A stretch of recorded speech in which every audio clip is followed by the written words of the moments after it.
You're listening to Copy Chief Radio. Get all the episodes and join the community at copychief.com.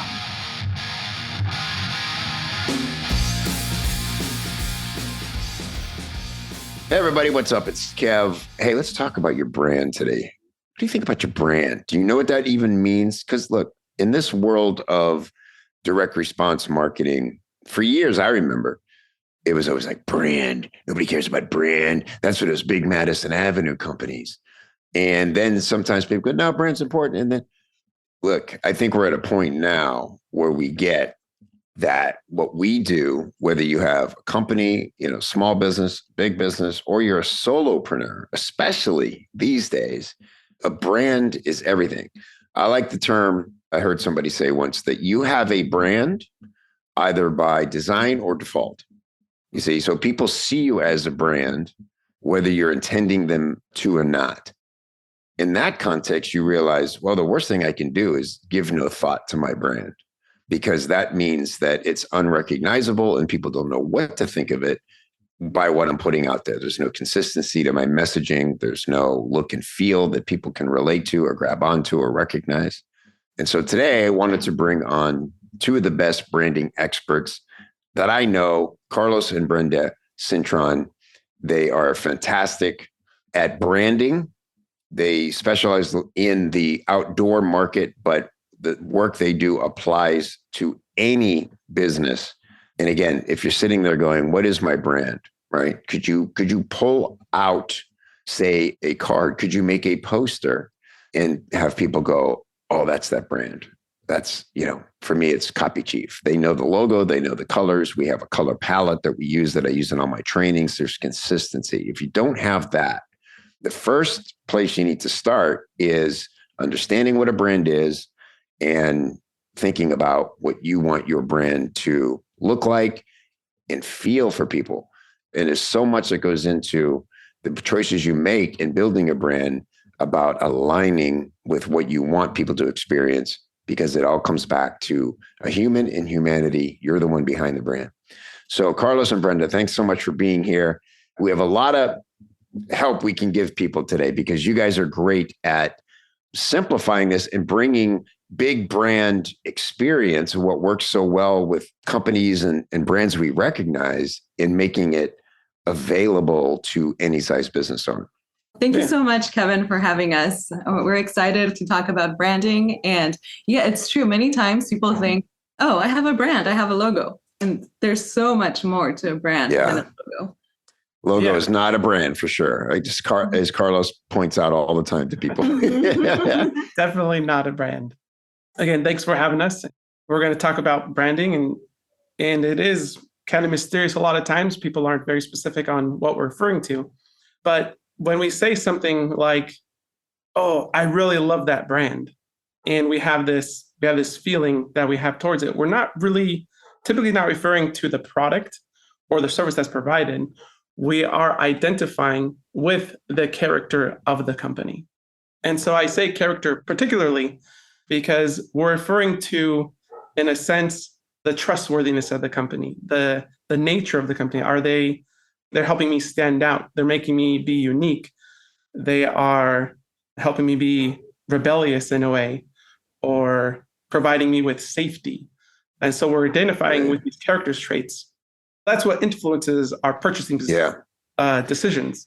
And that's because we've gone so much we're in such a wealthy state right now as people. We're no longer buying according to necessarily our needs. We're buying according to our personal desires and fulfillment and how we see ourselves. And you combine that with a plethora of options. So now when you go to the store, you're not just buying flour, you have 10, 15 options of which flour you want to buy. Yeah. And that says something about you. What kind of flowers do you love? What kind of jewelry do you, what kind of shoes do you wear? Is such a big one, right? Like shoes is a good one because we know the common terms around it. Like the shoes make the man, they say a lot, right? And if somebody is a shoe person, like our buddy Rob is so much a shoe guy, he truly doesn't necessarily judge people on their shoes, but he looks at their shoes immediately and feels like he can learn a lot by what they put on their feet. Yeah. And so I would say if you were to look at some of the most influential brands and you were to see their traits, we can look at an example would be Harley Davidson, right? They have this rebellious nature. Even one of their campaigns was screw it, let's ride. And so, and their ad campaign was basically, escaping that 9 to 5, just screw it, like let's ride. Apple, they really focused on the creatives. And so if you have people who are designers, photographers, videographers, people who are in these creative industries, they all have Macs. And their whole campaign was think different, right? So it's very based on that. BMW, for example, they're based off superiority, show off. Right. So that's what they provide for me. And their slogan goes hand in hand with that, which was the ultimate driving machine. Volvo, they're also a car industry. They're not focused on that as BMW is, but they're focused on safety. So you see their campaign, it's for everyone's safety. They are building the world's safest cars. Yeah. And now Subaru has a stronger campaign than they've had in the past. And it is all about lifestyle and caring. It's funny when I hear a Subaru commercial on TV lately, I'm like, it takes me 10 seconds to realize it's a car commercial. Like this feels like a charity almost, because they're all heart-centered. Yes. And so that's what we're trying to do is the brand. It's that character is what draws people in. It's what they identify with. And it's what makes them become your tribe or your audience. Yeah. And that's why your company's called Brand Gratitude, because for you guys, it's about, you love working with people with strong ideals about how they want to be represented and who they want to attract. Yes. Correct. That's important to you guys. That's who you are, your character.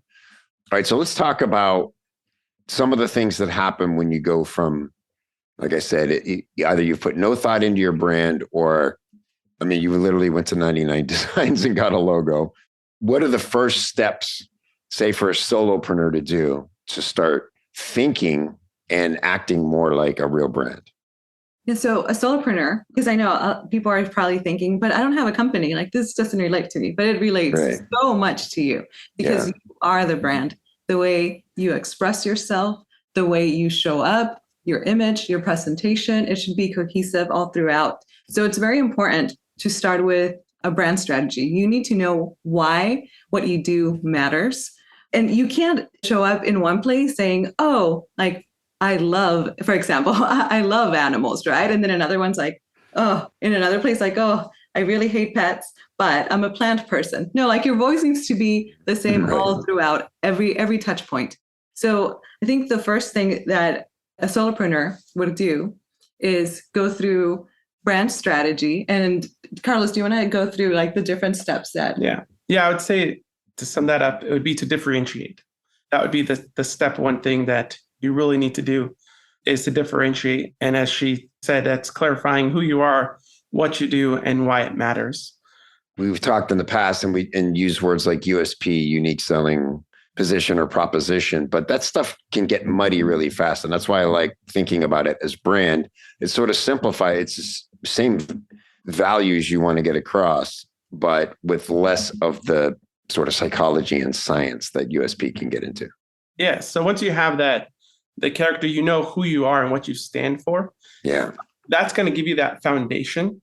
And from there, that will dictate what kind of actions you take, who you associate with, how you present yourself. That's why it's so important to have the character of your business developed. To speak on differentiation, I think a good example is, say you're a piano teacher. I teach piano. Well, there's 1,001 piano teachers, right? So why am I going to come to you, right? And so we can start to narrow that niche down in terms of I teach adults, or I teach you only using this method, and even go down further. I'm that really strict teacher who hits my kids' hands with a ruler, or I'm the really fun teacher who you have a good time. You have an enjoyable time to teach. And then you can even go beyond that. And you're not teaching piano, but you're teaching perseverance. You're teaching discipline. And so you're teaching these traits that are now empowering people and carry on over to other things. Sure. I think I like coaching sports. For instance, say baseball. my nephew was a baseball player, and you have pitching coaches, you have hitting coaches, you have defensive position coaches. And even within, say, the golf world, I just watched a VSL from Donnie French. And they were talking about one tiny little part of the swing. So the desire is the same. I want to be a better golfer and show off in front of my friends. That's really, at the end of the day, all golf is. Like everything they sell, it's every desire of every golfer, right? But then it's about, okay, well, everybody said I can improve your swing. Well, it's like, here's why I can improve your swing. Here's something you've never heard before. And getting more into the marketing, you create a unique mechanism around that, those kinds of things. So what should, and I know one of the things you guys do so well, and you have this great free download, the audience finder, because at the end of the day, it starts with who we want to be. And that's kind of easy to define. We can go through and look, here's what I'm for, here's what I'm against, here's how loud I want to be about certain things, here's other things I don't want to get into. Like for me, for instance, if somebody we're talking rock and roll, I'll debate all day about who was the better band or what was the better era or things like that. Politics, I'm not getting near, because it's not a conversation I want to be in, and it's not something I spend a lot of time focusing on, right? So defining ourselves is very doable, let's say. It's not always the easiest thing, but can be done well with guidance. Finding your audience and understanding how your audience thinks and feels and what they need to hear and what desires you want to bring to the surface in them is a little more complicated. And that's a big part of what you guys help your clients do. Yeah. And I would say in a sense, that's the kicker, right? Is once you have, especially if you have a larger business and it's not based off of personal identity, that business still has a character, but it also needs to be perceived as such. So in a sense, you have to know who your audience is and what the perceptions of you are, and that you're speaking to them correctly. And so that's what the audience finder is to really hone in who you're speaking to so that you know where your audience is, you know where to find them, you know where to best communicate with them. And in doing so, you're able to provide them with better solutions. I think people get confused about how to do that. So if someone's sitting there and they say, well, right now I'm just trying to build an audience, I'm not sure who my audience is yet. What's the problem with that? If you don't know who your audience is, and if you're just starting out, then you can start by, who do you want to work with, right? What kind of people do you want to work with? And literally start interviewing them or asking them questions, right? If you have no idea who you want to work with, then you got to find that out. And so it can be a combination of, if you're already working with people, who you love working with, right? So knowing who you like to work with and who those kind of people are, where do they spend their time, what are their interests, what are their hobbies, what keeps them up at night. Yes, what makes them feel happy. What will they spend their time on or not spend their time on? What will they spend their money on? What will they invest in? What will they ignore? How do they like best communicating? So it starts with deciding for yourself, like, who have you helped best? If you're in business or you're thinking about getting in business, hopefully it's because there's some indication that you provide something people really want and are willing to pay for. I say that with half a laugh, but you see it all the time in brick and mortar, like local businesses. How many times you see a pizza shop open and close 6 months later? And I always go, okay, I know what happened. This person makes great pizza and everybody's like, you should open a pizza shop. And they're like, maybe I will open a pizza shop. They don't bother finding out what's unique about their pizza or why people should want it or how to spread the word, right? So if you don't mind, I didn't ask your permission to do this, but I think it's really cool. You have this fill in the blanks.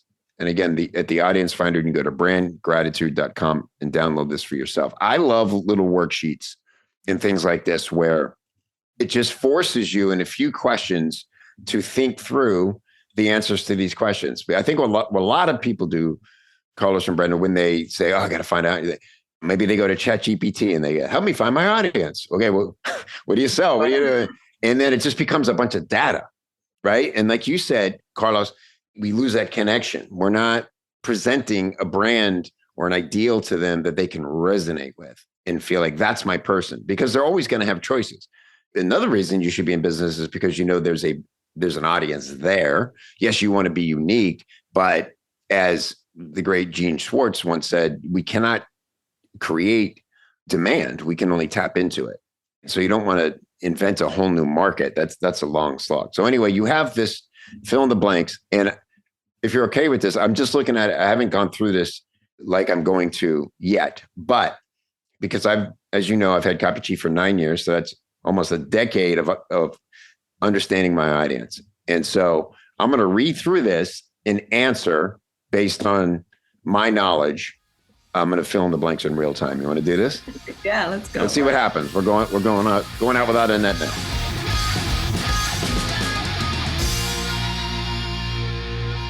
Hey, it's Kev Rogers here. In marketing, we've got a split second to win attention, get our message across, and create a connection with our audience. People look at us and decide instantly, is this person for me? It's intimidating, I know, but I can help. Using the 60-second sales hook to tell your story is the fastest way to make that connection, create an instant bond with your best prospects, and turn skeptics into raving fans. And right now, get this, you won't believe it. You can get a free copy of the 60-second sales hook book by going to copychief.com/sales hook. That's copychief.com/sales hook. Go get it. It's free.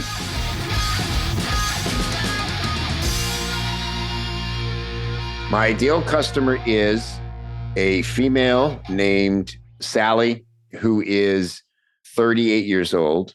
She is married with 2 kids. You'll find them shopping at Target and Nordstrom and getting their groceries from, locally here, it'd be Publix. Most of the time, they're wearing athleisure, and their phone of choice is an iPhone. They live a busy but inspired lifestyle and listen to Taylor Swift with their daughters. They are adventurous, curious, and also restless, and value honesty, integrity, and providing value to other people. They also want to be paid well for their skills. During their free time, you'll find them either at sports events, maybe with their kids, or hiking, or doing Pilates. But again, I just did that off the cuff as an experiment. Now I could do 10 different avatars because I've been doing this so long, and they would have different interests and things. But look at now how we could kind of see a person develop as I went through, and just right off the top of my head, we kind of know this person, right? And so if you don't have an audience, as I do, and don't have the privileges I do to speaking with them all the time, an exercise like this forces you to sit and go, what do they value? Where would they shop? Where somebody shops for groceries is, I love that one, because it seems like, it's just an everyday thing. Everybody has a grocery store they go to, and there's 2 or 3 options in every town. And the people from Publix, like around here, Winn-Dixie people don't go into Publix unless they have to, because they think it's overpriced. And Publix people do not go to Winn-Dixie except for maybe one item or just toiletries or something, right? They're not that different of a store, but this is an important thing about brand that you guys teach. Brand is an identity for the customer as much as it is the company. Like you were saying, if I want to be a show off, I'm going to drive the ultimate driving machine. People who are crazy about Mac, you sit me down in front of a PC and I'm like, I don't know even where to begin. I used to drive PCs, but now I don't know how they work, It's funny you mentioned Apple, because whenever I'm at any kind of business meeting and you look around the room, all you see is that Apple logo, like everywhere. Everybody in business is on a Mac. But why is that? It's not so much better or different really than a PC or any other computer. It's a brand identity. It like you said, right. it screams individuality, rebellion. I want to be different. I'm unique, and this is my machine.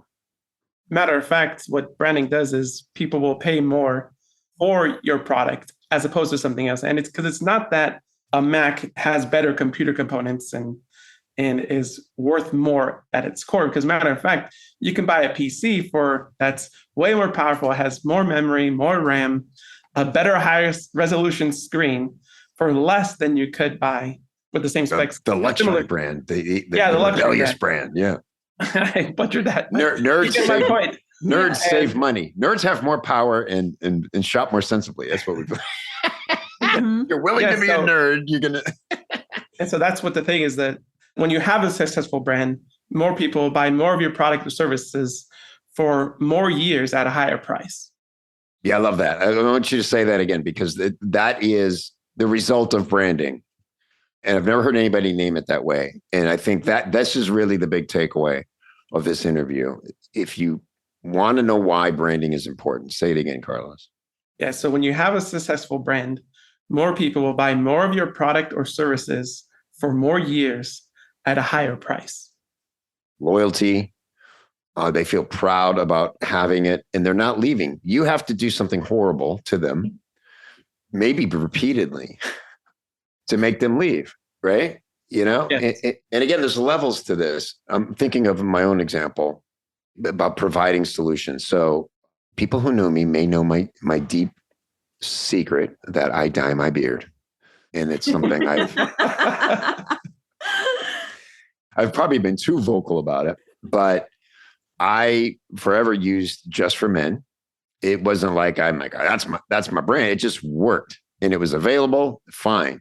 Well, there's a crazy thing that happens where a man's body chemistry will change and sometimes cause adverse reactions to what's in that product. And that was what happened to me. I thought they changed the formula. I was upset. I'm writing to them. They're like, no, you changed. We didn't change, you changed. But the result was it burned my face off. I used it for years. Everything was fine. Welts. And dig this. You want to talk about loyalty to the result? A couple of months would go by and I'd go, maybe that was a fluke. I'll try it again. Burn my face. I did that like 4 times. Burned my face off, hoping that it would work again. So that left me for a good few years with no way to dye my beard other than what we jokingly would call mascara. It was like a stick they sell, and I would eyelash color my beard. It worked okay, but it certainly wasn't great. And then all of a sudden a product comes along with the promise.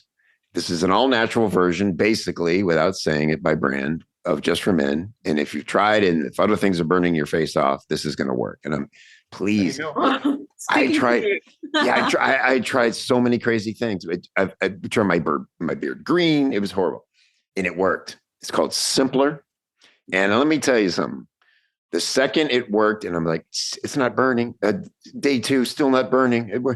I'm sending them videos. They didn't ask for a testimonial. You're my new best friend. I got to know the CEO of the company. We talked back and forth. But the point is, and they have done nothing but been great. Their services are great. For instance, I'm on auto ship, but they know, you may not need it. And so they remind you, hey, your auto ship goes out in 2 days. Do you need to alter the order? And by text, you can go, yeah, skip this month. I don't need it. Great. This month skipped. Like that easy. So point is, all the things we need in business, if you're thinking like, well, my brand is great because we give great service, that's part of the marketing. But if people don't know what you provide, like this company did for me, and reach me, how can I ever know that they're awesome beyond the promise? So it starts with everything Carlos and Brenda are talking about, like sitting, thinking about who you are. How can you represent yourself as that in a brand? And now how can you find the audience that's going to resonate most deeply with that? Because when you succeed in that, it will result in more people buying your product for long periods of time for more money. Yes. Yes. It's exciting. I love what you guys do. By the way, a married couple, if you happen to watch this video, you'll see they always are sitting so close together and looking wonderful. They have 2 lovely daughters already, 3rd on the way. Just really excited for people to get to know you because you're great people. So brandgratitude.com. go fill out the thing you just heard me riff in my head. And again, even if, like I said, I could do 10 different avatars and then look at, okay, what are the core desires and speak to them in different ways, because different people need to hear different things about the same thing, right? Yes. And so starts with you, goes with the brand assets, so you're recognizable and you resonate. Yes, colors and all those things matter a lot. How you present things, consistency, congruency. But then something else you guys specialize a lot in is the messaging. How do you talk to people after that? And that goes into all the marketing, the email, the sales copy, everything. Yeah. Correct. And you have brand, which I described as the character of the business. Then you have branding, which would be that message of why what you do matters being spread across all customer touch points. So that message is then consistent. And the thing is, we don't just communicate when we speak, right? We communicate with our mannerisms, with who we associate with, how we dress, how we write, the tone of our voice. And so there's many ways. And similarly, when you take that with a business, there's different ways that you're going to speak. So we have the way you write in your copy. Literally, when you're speaking, that's one way. But you also have the way you present yourself aesthetically. So that could be when you're creating a post or on your website, social media profiles, and then in your actions, right? The actions that you take as a business, whether it's you or not, can speak volumes to what your values are and the kind of people you like to work with. 100%. And things you don't do or say, by the way, I want to add in there.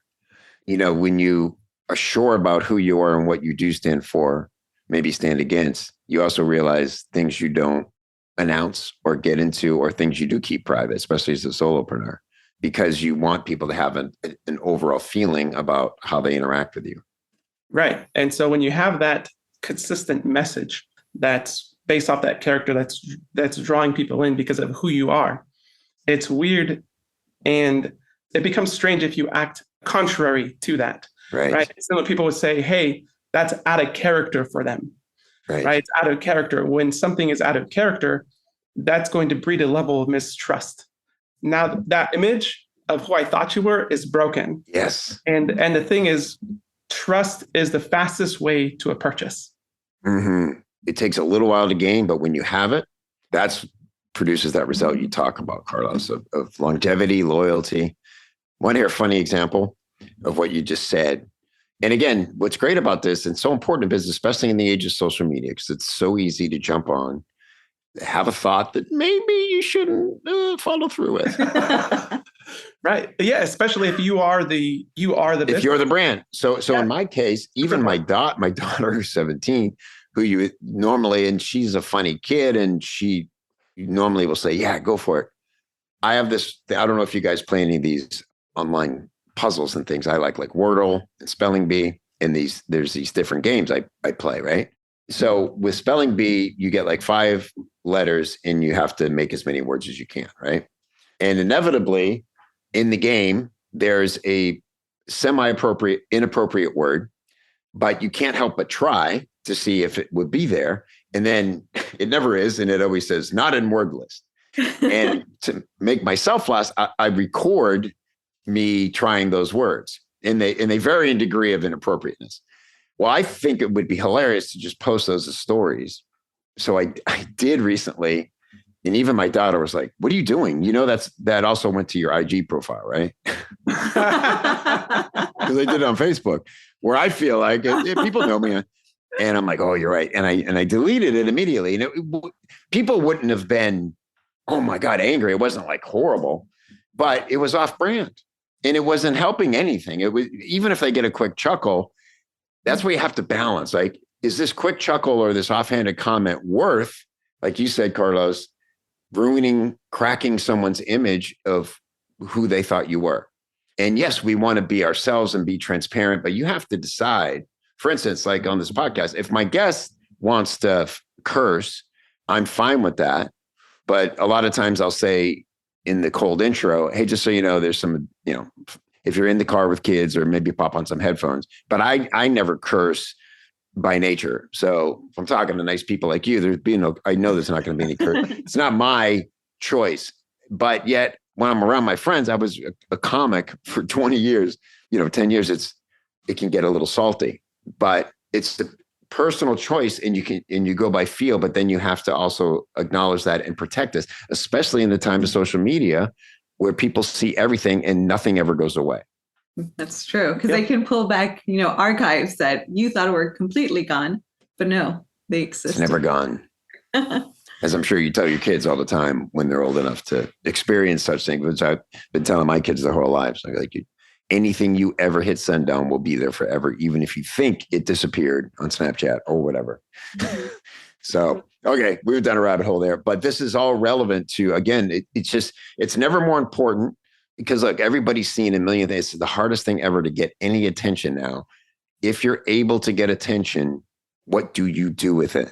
And what message do you deliver consistently so that people see you as a brand? Because they are, whether you intend for them or not. And how much thought and attention have you put behind what you're presenting? That's what Brenda and Carlos are experts at helping people do. So thanks for helping us today, guys. This was really, really fun. Anything else you want to share before we go? I do. There's actually data and statistics that actually support that when you do have a successful brand, how it does increase their loyalty to your company and how they will actually spend more or spend a premium just to stay with you as opposed to going with somebody else. All right, let's hear it. So this is where the money hits the road, so to speak. But you have 50% of customers would pay a 20 to 25% premium for their favorite brand before switching to another brand. That's from a book called The Brand Gap. Have one they analyzed 275 companies over 11 years, and they divided the companies into those that customers felt had become more differentiated and with those that had become less differentiated. And the more differentiated companies had a realized stock gain of 4.8%. The less differentiated companies. The more. Oh, the more differentiated. Differentiated than others in the market. Than the others. Gotcha. Right. Yeah, that customers felt were more differentiated. Yes. Had an increase in 4.8%. This change happened over a year for those businesses. Wow. It makes total sense. Again, like you look at companies that survive, and like even if sometimes you see a brand or their messaging, like that's just not for me. But you can recognize, for instance, Verizon, I don't like their commercials or the messaging, their tone. It doesn't make me angry, but it doesn't resonate with me. But I am a customer because I got a good deal, got the best deal. But the point is, it has a look and feel that's very Progressive. You may be super annoyed at Flo, but you know she's the lady from Progressive, so you know the brand. Another one is they actually surveyed 1,000 people, and out of that survey, 65% felt an emotional connection with a brand. And this is why it's important, because customers who feel connected to a brand are 52% more valuable on average than those who are simply highly satisfied. That's something. So, it's kind of like I was saying that on the opposite end of like the simpler the beard dye example I've been patient with companies that I feel loyal to or identified with when I didn't get the best service. It's like, I'm rooting for you. Don't let me down. And then it kind of breaks your heart when you're like, all right, I can't take this abuse. I must go now. Yeah. And then in a Harvard Business Review study, when you have those emotional connected customers, they can make about 20% of the customer base, but they account for 37% of revenue. And they typically spend twice as much annually as the highly satisfied customers. Wow. Yeah. You're most loyal. And again, Justin Goff just put out a really good email the other day he's like, 5% of my list are my most frequent buyers. And every time I create a product just for them, it sells more than anything I create when I'm trying to be more broad and please everybody. Yep. This is what branding is, everybody. When you think about branding, whether it applies to you, it's happening to your business every single day. It's just a matter of how much you want to understand it, control it, and optimize it. Yeah. I misspoke about the quote. I said money meets the road. It's where the rubber hits hits the road. Rubber hits the road. Yes. Crap hits the fan. The money hits the. You don't want to throw your money just in the street, in the road. Unless you have so much because your brand is so strong. You're like, somebody needs this more than I do. And you just like open the top of the convertible and you let the money fly everywhere. Yeah. All right. This is great, guys. Really appreciate it. Everybody go to brandgratitude.com, get the audience finder, fill it out. You'll be way more ready to serve your audience next year than you were this year by doing that. I appreciate you guys. We'll be doing this again. Thank you. Awesome. Thanks for having us. Alrighty. Bye-bye. Bye. Bye. Hey, don't forget your goodies.